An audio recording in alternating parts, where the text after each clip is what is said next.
Hello, my name is Aaron Hale, and this is Tips and Tricks with ProPricer. We'll cover useful tips and tricks in ProPricer that will help you leverage your time better and get things priced. Today, I'd like to introduce a little-known feature called Target Pricing What If. This feature is especially useful when a proposal needs to meet an exact price. When this is the case, the exact price can be entered for a specific resource category or for the entire proposal. The target pricing what if will automatically change the proposal's inputs in order to meet a target price. It will not change any proposal rates. For example, if we enter a target price for labor, ProPricer will then add or remove labor hours in order to meet the new target price. Now let's get ready to run the target pricing what if. Before getting started with any what if, the first thing we should do is make a copy of the proposal. Remember, all what if changes are permanent, so it's always better to make a copy before making changes to the proposal. Okay, now that we've made a copy of the proposal, let's click the Proposal tab of the ribbon and then the Target Pricing button. To get the proposal's pricing, we must first click the Get Current Pricing button, which is located here.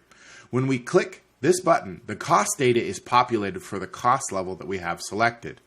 For example, here I have total price selected, which means each of these numbers are the total price for that category. If I change it to, say, total indirect, then only the total indirect cost for each category is shown.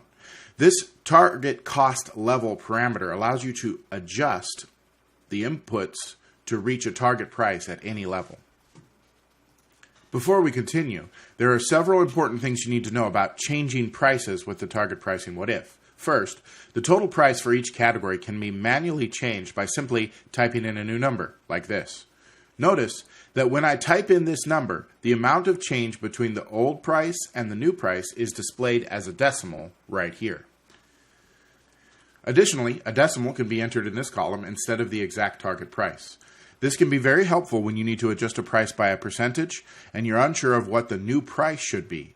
For example, if I want to increase a value by 5%, I will enter a 1.05 in this column. Notice when I enter the decimal here, it shows the new value that will replace the old value.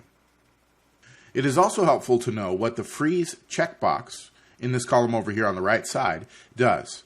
If I change the total price at the proposal level on this row, any category I have frozen will not change.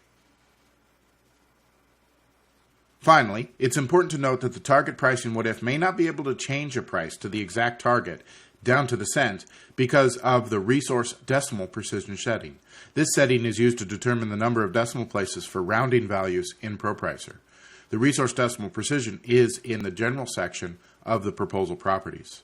To make the target pricing what if as accurate as possible, I recommend that you enter at least 2 decimal places. You have the option of entering up to 12.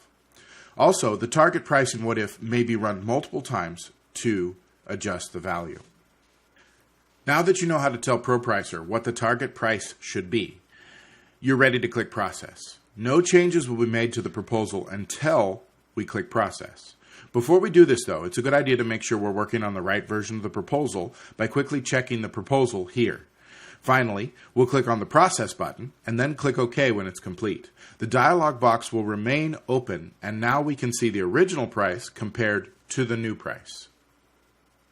In summary, the target pricing what if is a simple way to adjust the proposal's inputs to arrive at the exact value you need.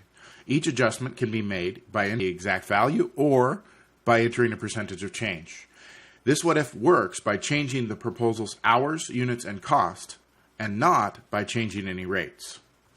If you enjoyed this video, please share it with your colleagues who use ProPricer. If you have any questions about ProPricer or maybe some tips and tricks of your own, please let us know. Your tip might make it into the next video. Again, my name is Aaron Hale, and as always, thank you for watching.